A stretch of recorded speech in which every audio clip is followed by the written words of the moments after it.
C'est encore un privilège de me tenir devant vous en ce jour et de partager la parole du Seigneur. Et c'est toujours une responsabilité, une grâce, mais je crois que Dieu a un plan merveilleux pour nous aujourd'hui afin de pouvoir faire quelque chose du bien à notre esprit, à notre âme et à notre corps. Et je vais vous inviter à prier avec moi quelques instants. Seigneur, merci pour le privilège que tu nous donnes de partager ta parole avec celui qui me suit. Touche-le par ta grâce, que ton Saint-Esprit inonde cette parole, que ta lumière, Seigneur, jaillisse et que les écailles tombent au nom de Jésus, que la gloire revienne à Jésus et Jésus seul. C'est dans le précieux et glorieux nom de Jésus que nous avons ainsi prié. Gloire à toi, Seigneur Jésus-Christ. Gloire au Seigneur Jésus-Christ. Nous allons partager un sujet intéressant. Ce sujet s'intitule « La prière selon le modèle de Jésus-Christ ». La prière selon le modèle de Jésus. J'ai eu cette inspiration parce que je trouve que le moment que passe le monde actuellement implique la prière. Il implique la prière car la prière, c'est ce cri-là qui monte vers Dieu pour prouver notre incapacité, pour montrer que nous ne sommes pas capables de nous-mêmes, que nous sommes limités, mais que seul Dieu est capable, que seul Dieu peut faire quelque chose de grand, que seul Dieu peut nous exaucer. Et la prière explique même, manifeste notre confiance en Dieu. Parce que lorsque nous prions, nous montrons que nous ne sommes pas capables de nous-mêmes, nous sommes confiants en Dieu et Dieu peut nous faire du bien, Dieu peut nous exaucer. C'est pourquoi nous avons vraiment cette pensée de partager sur la prière, parce que c'est une arme efficace. Il n'y a que celui qui essaye, celui qui tente cette expérience de la prière qui va voir les résultats. Et moi, je peux vous dire que j'ai beaucoup de témoignages de ce que la prière fait. Et je vais vous encourager aussi à pouvoir avoir cette confiance à la prière et à pratiquer cet exercice de prière, car c'est un exercice très important. Nous allons lire notre texte de base dans Matthieu 6, verset 5. Matthieu 6, verset 5. La parole du Seigneur déclare ceci: « Lorsque vous priez, ne soyez pas comme les hypocrites qui aiment à prier debout dans les synagogues et au coin des rues pour être vus des hommes. Je vous le dis en vérité, ils reçoivent leur récompense. » Le Seigneur est en train d'enseigner sur la prière. Il dit ceci: « Lorsque vous priez, ne soyez pas comme des hypocrites qui aiment prier en étant debout pour qu'on puisse les voir. » Et je peux déjà prendre un premier principe, une première leçon, c'est que la prière, ce n'est pas pour être vu. Qu'est-ce que ça veut dire en fait? Ça veut dire qu'il y a un élément important qui apparaît dans la prière. L'élément, c'est que la motivation de la prière doit être pure. La motivation de la prière doit être saine. La motivation de la prière doit être tournée vers le Seigneur. Donc en quelque sorte, lorsque je prie, ce n'est pas pour être vu. Jésus est en train de dire que lorsque vous priez, ne priez pas de manière à être vu. Alors, je ne dis pas qu'on ne nous verra pas quand on priera. Ce n'est pas ça que la Bible veut dire. Parce que quand Jésus passait en public, il priait pour les malades en public et les malades étaient guéris. Ne dis pas que notre pasteur nous enseigne de ne pas prier en public. Ce n'est pas ce que je veux dire. Parce que nous pouvons prier en public. Nous pouvons prier. Parce que quand il y a un danger, on n'a pas honte. N'est-ce pas que quand il y a un danger, facilement on lève les mains, facilement on crie. Donc, si quelqu'un vous dit que prier en public, c'est un péché, ce n'était pas ça la pensée de Christ. Jésus ne voulait pas interdire la prière en public. Au contraire, je peux exprimer ma foi en tout moment. De la même manière qu'on peut exprimer sa peur, de la même manière on peut exprimer aussi sa confiance en Dieu. De la même manière on peut exprimer qu'on va se tourner vers le Seigneur pour obtenir son secours. Donc ce n'est pas un problème du public en soi qui est l'endroit où le bas blesse. Mais le problème ici, c'est que la motivation. Parce que quand ces pharisiens priaient, ils priaient pour qu'on voit qu'ils sont des bons prieurs, qu'ils savent qu'ils ont une bonne relation avec Dieu. Alors c'est ça que le Seigneur est en train de fustiger. Le Seigneur fustige le fait de croire que en priant, on épate tout le monde. En priant, on se sent meilleur. En priant, on se sent supérieur. En priant, on sent qu'on a accompli un devoir plus que les autres. Donc la motivation, ça ne doit pas être tourné vers soi. Ce n'est pas comme si je faisais une compétition ou je voudrais remporter un prix de meilleur prieur. Non, même si Paul pouvait dire, je prie plus que tout le monde, mais Paul priait plus que tout le monde. Où? Dans le secret, là où personne ne le voyait. Donc la motivation, c'est que le Seigneur soit la principale cible de notre prière, que ce ne soit pas notre honneur qui soit présenté pour dire voilà, je prie beaucoup, je suis appelé fils de tonnerre, ou je suis appelé fils de prière, je suis appelé ceci, parce qu'il y a des gens qui se donnent même des noms, je suis appelé ceci. Vous allez voir même quelqu'un dont la voix est devenue rock. Il montre qu'il est le plus grand prieur. Mais ce n'est pas ça le but. Ça peut vous arriver que la voix devienne rock, ce n'est pas le problème. Mais le problème, c'est que la motivation doit être pure. La motivation doit être que le Seigneur soit élevé. La motivation doit être que Dieu soit loué. La motivation doit être que Dieu soit au centre de tout ce qu'on fait et non pas moi, et non pas des éloges vers moi, mais que les éloges montent vers Jésus-Christ. En somme, on comprend ici que tout ce que nous faisons doit amener Jésus-Christ à être au centre de tout. Tout ce que nous faisons doit amener Jésus-Christ à être la finalité de notre travail. Et ça, c'est très, très important pour nous les enfants de Dieu de comprendre que Jésus doit recevoir toute la gloire, il doit recevoir tous les honneurs, il doit recevoir tous les mérites. Donc nous, on ne devrait même pas chercher à recevoir un brin d'honneur. Non, on ne devrait pas rechercher cela. On devrait faire comme Jean-Baptiste, que lui croisse, que lui monte, que Jésus monte. Et Jésus lui-même, il sait comment est-ce qu'il va nous élever. Mais ce n'est pas à nous de nous élever. Parce que Jésus élève toujours les gens qui se confient en lui. Jésus donne toujours une gloire à ceux-là qui se confient en lui, à ceux-là qui crient vers lui. Parce qu'il dit que vous ne serez pas couverts, ceux qui espèrent en lui ne sont pas couverts de honte. On ne sera pas couvert de honte quand on se confie au Seigneur. On ne sera pas couvert de honte. On ne sera pas un objet de raillerie, un objet de moquerie. Non, pas du tout, loin de là. Au contraire, Dieu va manifester sa gloire lorsqu'on compte sur lui. Mais nous devons réellement vouloir que la gloire aille vers lui.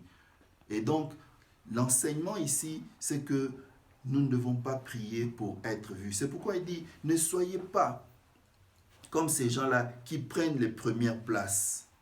Voilà, il y a des gens qui prennent la première place aujourd'hui. Et je crois que c'est une maladie de l'Église. Vouloir prendre la première place, vouloir être considéré, vouloir être vu. C'est vrai, tu peux être considéré quand tu es quelque chose. Mais quand tu n'es rien et que tu cherches à être considéré, voyez comment c'est criant. Il y a des domaines dans le monde où la profession est respectée. Par exemple, quelqu'un ne peut pas se vanter d'être un grand médecin s'il n'a pas fait ses années d'études médicales, s'il n'a pas défendu ses travaux de fin de travail comme cela est dû. Il ne peut pas se prétendre. Alors, on ne peut pas entrer dans cette profession juste par blague. On ne peut pas entrer dans une profession d'avocat, par exemple, si on n'a pas fait les études d'avocat, si on n'a pas prêté le serment. Il faut qu'il y ait des procédures. C'est la même chose aussi pour le Seigneur.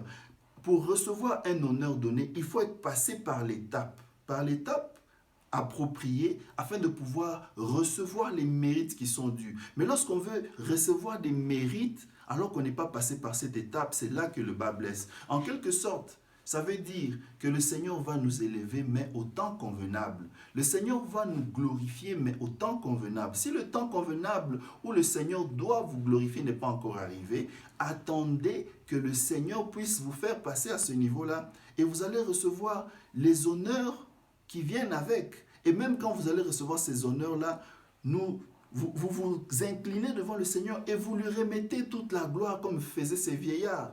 On s'incline et on remet toute la gloire au Seigneur. Donc nous devons apprendre vraiment à nous humilier, à laisser que le Seigneur prenne toute la gloire, que le Seigneur reçoive tous les honneurs. S'il y a un succès, le succès est à Jésus. S'il y a une réussite, la réussite est à Jésus. S'il y a quelque chose de bien qui se fait, c'est pour la gloire de Jésus et non pas pour la gloire d'un homme. Donc le problème n'est pas de prier debout dans la synagogue, parce que nous prions debout dans les synagogues. Les synagogues aujourd'hui, on peut dire que ce sont les églises. Nous prions debout dans les églises, nous parlons.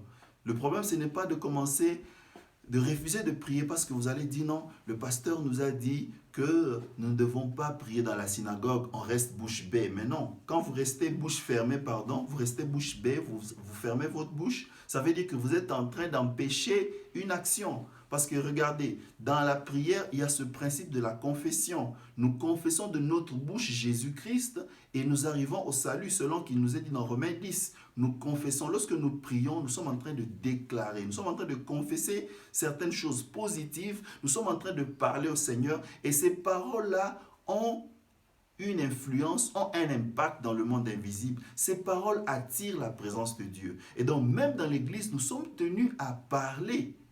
Et parfois, moi, je m'étonne de voir que les gens, là où ils doivent parler, ils sont totalement silencieux. Et là où ils doivent être silencieux devant leurs problèmes, c'est là qu'ils commencent à dégager toutes sortes de plaintes. C'est là qu'ils commencent à dégager toutes sortes de frustrations. C'est là qu'ils commencent à beaucoup parler. Ils vont poser leurs problèmes à X, à Y, alors que ce n'est pas X et Y qui ont la réponse au problème. Donc, nous devons savoir que la synagogue, le temple, c'est un lieu où nous devons vraiment être conscients de la présence de Dieu. C'est un lieu où le Seigneur se manifeste. C'est un Dieu institutionnel que Dieu a placé. Parce que l'Église, c'est l'ensemble des personnes que Dieu a mis à part et qui se réunissent avec une seule cause, servir Jésus-Christ, glorifier Jésus-Christ et partager, se fortifier dans la foi. Et donc, dans l'Église, c'est l'endroit vraiment où on doit exprimer ses besoins au Seigneur, on doit apprendre à prier à l'église et avec cette chaleur qu'on obtient à l'église, nous rentrons à la maison, nous l'amplifions dans notre vie personnelle. Donc, l'enseignement que Jésus veut donner ici sur la prière, bien-aimés, comprenons-le avec l'esprit, ne le comprenons pas selon la lettre. Parce que si nous voulons le comprendre selon la lettre, nous allons nous empêcher de faire des choses croyant que ce sont des choses interdites, pourtant c'est encouragé. Le problème du pharisien, c'était qu'il avait une dose d'orgueil en lui. Le pharisien avait une dose d'ignorance. Le pharisien croyait que sa connaissance était la seule chose qui suffisait. Le pharisien croyait que son expérience, c'était la chose qui suffisait. Le pharisien croyait que ses œuvres, c'était la chose qui suffisait. Et Jésus a voulu montrer qu'on n'est pas sauvé par les œuvres. Jésus a voulu montrer qu'on n'est pas sauvé par les actions qu'on fait, mais on est sauvé par la grâce au moyen de la foi, comme le dit Éphésiens 2:8. Ce n'est pas par les œuvres que nous sommes sauvés, mais c'est par la grâce que nous sommes sauvés au moyen de la foi. Et à cause de Jésus-Christ, Jésus admet nos prières, Jésus admet nos problèmes, Jésus entend nos cris. Et donc c'est cette chose qui nous permet d'arriver au salut. Et le pharisien, lui, il entre dans la prière sans croire à la grâce de Christ. Il compte sur ses efforts, il compte sur ses compétences et ses capacités. Mais quel est l'homme qui peut brandir ses capacités devant Jésus? Personne ne peut brandir ses capacités. Parce qu'un homme sans Jésus a la nature adamique. Il a la nature adamique, il est étranger à la vie de Dieu. Et il ne peut rien présenter à Dieu qui soit agréable à Dieu. Selon qu'il est écrit, la justice de l'homme est comme un vêtement sale. La justice de l'homme est comme un vêtement sale. Les bonnes œuvres d'un homme sans Christ sont comme un vêtement sale. Mais il suffit que Jésus vienne, Jésus se substitue à nous, qu'on accepte Jésus. Il suffit qu'on accepte Jésus, Jésus se substitue à nous. Alors ce qu'on fait, Dieu le regarde au travers de Jésus-Christ. C'est pourquoi la prière que Dieu exauce, c'est la prière que Dieu regarde au travers de Jésus-Christ. C'est pourquoi vous allez voir que ces pécheurs-là, ces malades peut-être qui avaient obtenu une maladie à cause de leur ignorance ou à cause de je ne sais quoi, mais le fait qu'ils acceptaient Jésus, Jésus pouvait dire, que veux-tu? Je veux être guéri. Sois guéri immédiatement. En fait, le Père regardait ces gens au travers la foi qu'ils avaient en Jésus-Christ et leur accordait la guérison. Il y avait même des gens qui étaient guéris avant même de connaître suffisamment l'évangile, comme cet homme-là qu'on a fait passer par le toit de la maison par ses 4 amis. En lisant la suite de l'histoire, on comprend que certainement que cette maladie avait été causée par le péché. Mais Jésus va dire, afin que l'on sache qu'il n'y a qu'un seul homme qui a le pouvoir de pardonner les péchés de l'homme sur la terre, soit pardonné. Et puis, soit guéri. Quand il a dit que tes péchés te sont pardonnés, les gens disent, mais quel est cet homme-là qui pardonne les péchés d'un autre homme? Et après, quand Jésus va dire, sois guéri, et le paralytique va marcher. Donc, cet homme-là était pécheur. Il était pécheur quand il est arrivé. Mais Dieu a regardé cet homme au travers de Jésus-Christ. En regardant au travers de Jésus, eh bien, cet homme aussi avait ouvert son cœur à Jésus. Parce que quand je vois le courage qu'il a eu d'aller vers Jésus alors que la salle était pleine, il va dire, mais mes amis, poussez-moi même par le toit. On l'a fait descendre par le toit. Cette foi qu'il avait là, Dieu l'a regardé. Il n'a pas regardé sa vie de pécheur, mais Dieu a regardé cet homme au travers de Jésus-Christ. Et au travers de Jésus, cet homme a été guéri, sa prière a été exaucée. Et je puis imaginer la joie que lui et ses amis avaient. Donc c'est très important de savoir qu'il est capital de comprendre que quand nous allons prier, nous nous reposons sur Christ. Nous ne nous reposons pas sur nos forces. Et ce n'est même pas le nombre de nos prières. C'est pourquoi, quand on lit même la suite, on peut croire que c'est parce on dit beaucoup de choses, parce qu'on déclare beaucoup de choses, parce qu'on se mortifie. Non, ce n'est pas ça qui compte. C'est vrai, ce n'est pas interdit de le faire. On le fait par amour pour Dieu, mais on ne le fait pas avec l'impressionnisme pour dire, voilà, j'ai fait ceci. Et il y a même des gens qui peuvent aller s'imposer des jeûnes au-delà des limites autorisées et qui attrapent une maladie. Donc, il faut vraiment équilibrer les choses. Il faut, c'est vrai, agir avec la foi, mais ça n'empêche pas de réfléchir aussi. De réfléchir. Parce que si tu sais, par exemple, que tu as la gastrite, mais tu es en train de forcer, demain, il faut t'attendre à avoir des problèmes par rapport à ta gastrite. Par rapport à ta gastrite. Donc, quand on comprend qu'on s'appuie sur la grâce de Christ, notre prière aura une bonne motivation. Et ça, c'est très important. Et le verset 7 de Matthieu 6 dit, « Les païens s'imaginent qu'à force de paroles, ils seront exaucés. » Donc, ce ne sont pas les paroles en fait, parce qu'on peut se mettre à dire des paroles, et même des paroles qui sont hors de la révélation de Dieu, des paroles qui sont hors de la pensée biblique. Ces paroles sont creuses. On peut dire des paroles pour impressionner. Tu fais un discours avec un euphémisme. Tu fais un discours avec une éloquence comme un scientifique d'une académie de littérature. Oui, c'est pas ce qui impressionne Dieu. Ça veut dire que même si tu ne sais pas parler un langage international, mais si tu as un cœur sincère et que tu parles à Dieu, Dieu peut t'entendre. J'aime le témoignage d'un pasteur qui disait qu'ils avaient un ami qui ne savait pas prier, lui faisait simplement des cris. Aïe! Ah, il faisait des cris bizarres, mais Dieu l'exauçait par ces cris bizarres. Ce n'était pas un problème de faire des discours compliqués, parce que ces discours peuvent être creux. Mais nous avons besoin réellement de nous confier à Dieu. Nous avons besoin réellement de prier, de faire des prières, d'avoir des paroles plutôt qui sont des paroles inspirées. Et pour mieux prier, le grand conseil, c'est qu'il faut lire la parole de Dieu. Parce que lorsque vous lisez la parole de Dieu, vous n'allez pas sécher. Parce qu'il y a des gens qui n'ont même pas la matière de base pour prier.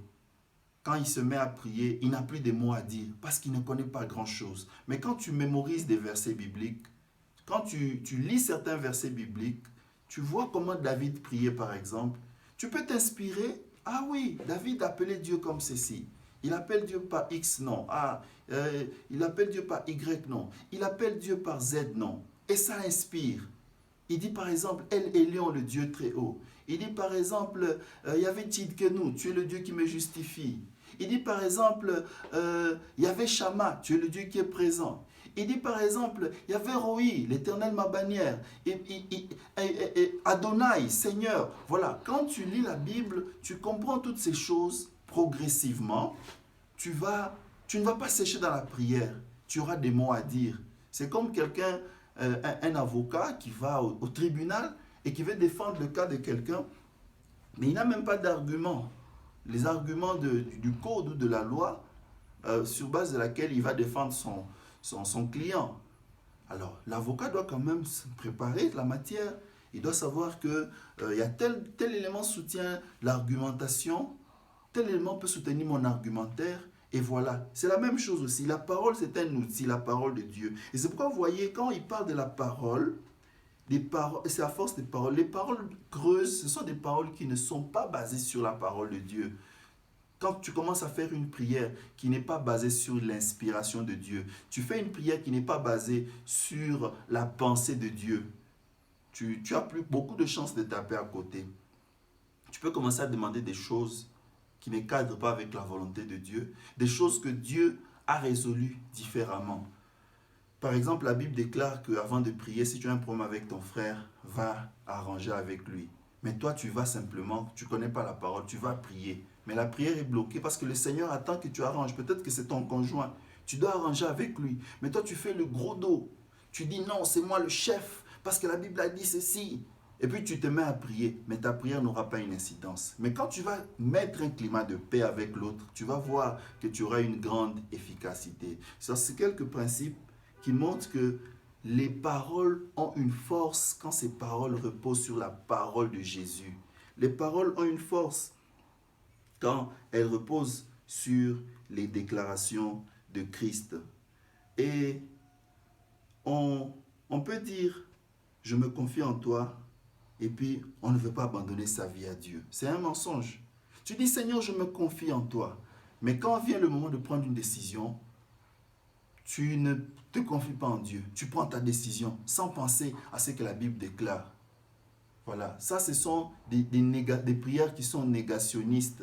Des prières qui font la négation de ce qu'on est réellement. Quand je dis je me confie en toi, je dois aussi dans ma conduite montrer que je me confie, montrer que je laisse à Dieu la première place, montrer que je laisse Dieu diriger, que je laisse Dieu prendre les devants, que je laisse Dieu m'orienter. Parce que je ne peux pas dire Seigneur je me confie en toi et puis moi-même je décide de ce que je dois faire. Ce n'est pas le cas, mais c'est Dieu qui doit m'inspirer la décision et ça doit être basé. Et donc je peux retenir 3 choses par rapport à la prière. La première des choses, c'est que dans la prière, je manifeste que je crois en Dieu. Je manifeste que je crois en Dieu. La deuxième des choses, c'est que dans la prière, mes paroles sont inspirées par la parole de Dieu. Et la troisième des choses, mes paroles ne doivent pas être inutiles. Ça veut dire qu'elles ne doivent pas être sans objet. Elles ne doivent pas avoir un objet qui ne cadre pas avec la Bible. Mes paroles doivent avoir un objet qui cadre avec la Bible. Et quand je dis que mes paroles doivent montrer que je crois en Dieu, ça veut dire que je dois vraiment m'attendre à Dieu quand je prie. Je m'attends à Dieu. Quand j'ai prié, je dois, même par mon attitude extérieure, mon apparence, montrer que je fais confiance en Dieu. Je ne panique pas. Je suis ferme. Je suis confiant. Je suis confiant que ça ira parce que j'ai déjà soumis le problème à quelqu'un. Imaginez-vous aujourd'hui que quand j'ai un problème et que je vais voir une autorité, par exemple, je sais que c'est une autorité étatique et je connais la force de cette autorité étatique. Si l'autorité m'a accordé une audience et quand je lui ai présenté ma requête, par exemple, je dis, autorité, j'ai besoin d'une signature pour qu'on puisse me mécaniser dans tel secteur du pays. Si l'autorité me dit oui, ça sera fait. Vous voyez que je vais rentrer avec un calme parce que je connais la notoriété de cette autorité, je connais ses compétences et ses capacités, je connais ce qu'il peut faire, je sais quelle autorité, quel pouvoir il a sur les gens. Et quand je lui ai posé ma requête et qu'il a pris mes coordonnées, je suis calme, je peux rentrer avec assurance, je peux même commencer à festoyer pour dire voilà, je sais que j'ai posé mon problème à l'autorité. Et d'ici là, lorsqu'il y aura un arrêté, mon nom va se retrouver là. Je serai mécanisé. Je veux obtenir par exemple le crédit que j'avais sollicité auprès de la banque. Je veux obtenir par exemple, je ne sais pas moi, la lettre, l'argent, je ne sais pas. Quand j'ai rencontré une autorité et que je lui ai parlé, je sais que mon cas est pris en considération. C'est la même chose dans la prière. Quand j'ai parlé au Seigneur, je dois rentrer avec une assurance que j'ai posé mon problème et je suis sûr que Dieu m'a entendu et je suis sûr qu'il a les compétences d'agir et je peux même me réjouir, je peux même commencer à démontrer que j'ai l'exaucement et je vais ressentir aussi cette paix-là. La panique va partir, l'inquiétude et le doute va partir. Ça, c'est un aspect important de la prière, croire en Dieu. Nous devons croire que Dieu est un Père bon.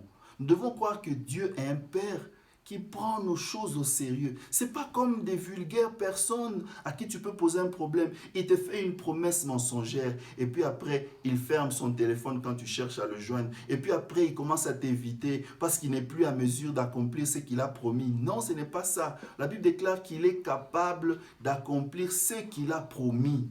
Il est capable, si la prophétie tarde, attends-la car elle s'accomplira certainement, car Dieu est capable d'accomplir ce qu'il a promis. Donc Dieu ne nous promet pas en vain les choses qu'il nous dit. C'est pourquoi vous voyez que tout le monde qui allait vers Jésus, quand Jésus demandait « Que veux-tu » et que ces gens posaient leurs problèmes, ces gens obtenaient automatiquement la guérison. Et parfois, j'aime suivre cette émission Héros de la foi qui nous est diffusée sur les chaînes de Enseigne-moi Canal International.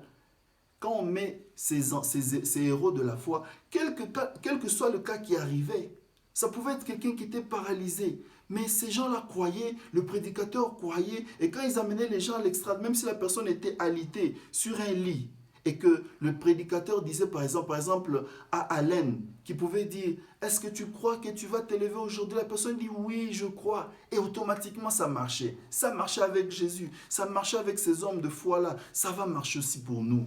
Parce que Jésus est le même hier, aujourd'hui, éternellement. Et donc, nous croyons en Dieu. Nous déclarons des paroles de foi. Déclarons des paroles de foi. Des paroles qui sont chargées de la puissance de Dieu. Moi, je peux dire une chose, je donne toujours un exemple. Quand tu as ton téléphone et tu as ton chargeur et que tu le branches, tu sais, et qu'il y a l'électricité, tu sais que après 1, 2 ou 3 heures, tu vas trouver ton téléphone chargé. Il n'y a pas de doute à voir que le téléphone sera chargé. Il sera forcément chargé. C'est la même chose avec Dieu, avec la prière.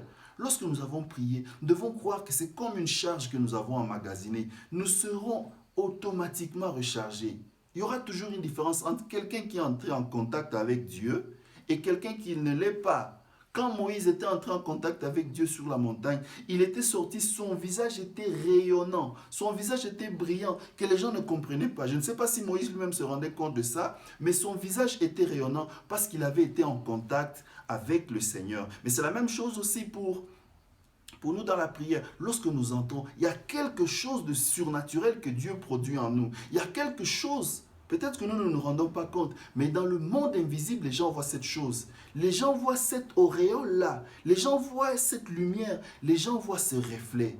Parce que Dieu est le Dieu qui est capable. Et les paroles inutiles, pour terminer ce message, les paroles inutiles, ce sont des paroles qui ne sont pas basées sur la parole de Dieu. Et moi, j'aimerais même ajouter qu'il faut chercher une parole précise pour le domaine précis pour lequel tu pries. Il faut chercher une parole précise parce que la Bible a beaucoup de promesses.